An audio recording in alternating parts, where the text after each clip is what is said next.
Would you like to hear a story for Naberus? One that I told my grandchildren when they were small. Very well.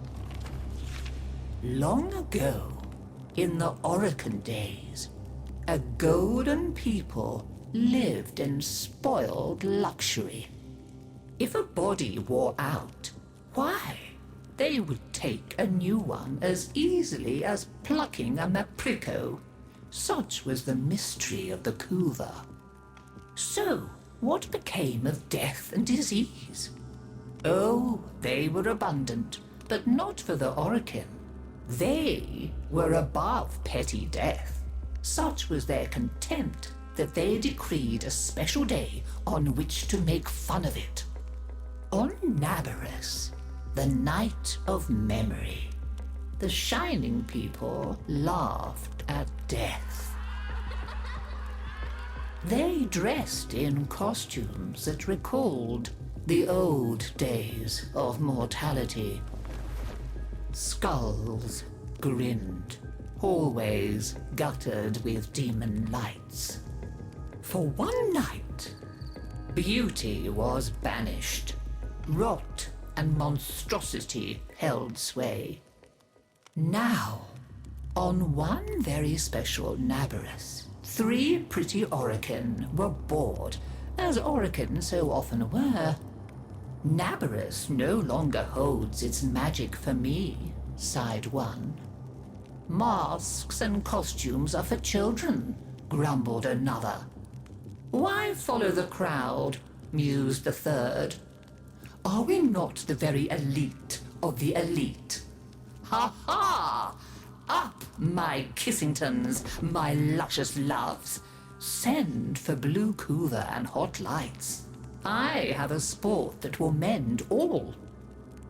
And in the corridor, behind a curtain, a solitary silent girl heard them and said nothing.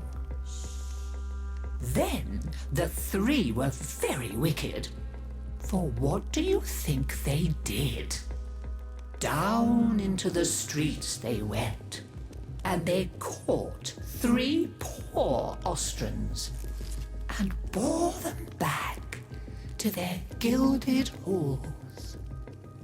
One they peeled like a fruit and decked out with glassy splinters, and his naked jaws went chitter-chatter-snap. And it echoed all around. Scarlet footprints he left.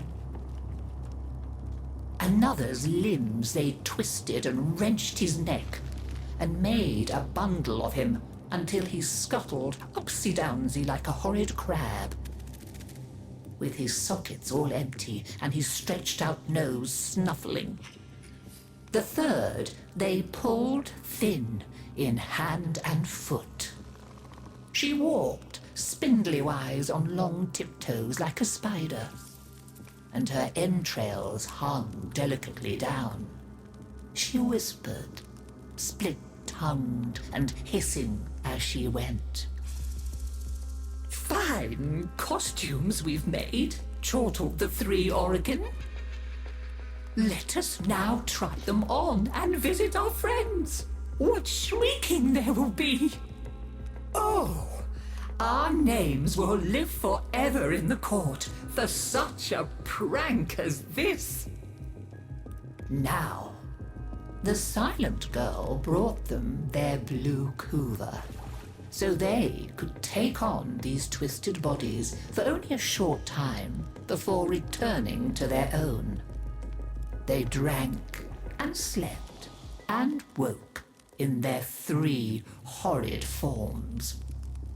Off they went down the stairs, out the door, into the city, into the night of banners and masks and wild hilarity.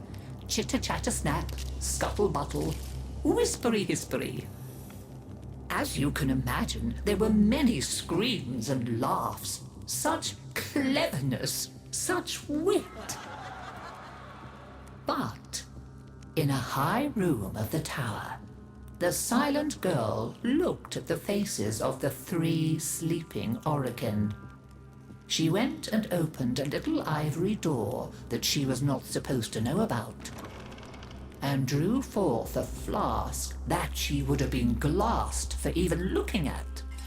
A flask of crimson Kuva, the scarlet seal upon continuity, permanent. And she tipped it down 3 cruel throats. With a little laugh, she went skating away, never to return. There were many screams that Naberus night, but when the sun came up, none screamed so loud as the 3 who found that they were trapped in the hideous bodies they themselves had fashioned forever and ever.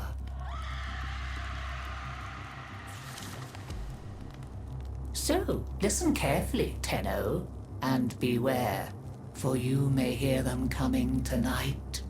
Whispery-hispery on long stalking bones, scuttle-buttle with his eyes all empty, and skinless, dripping-handed, chitter-chatter-snap. Happy Naberus!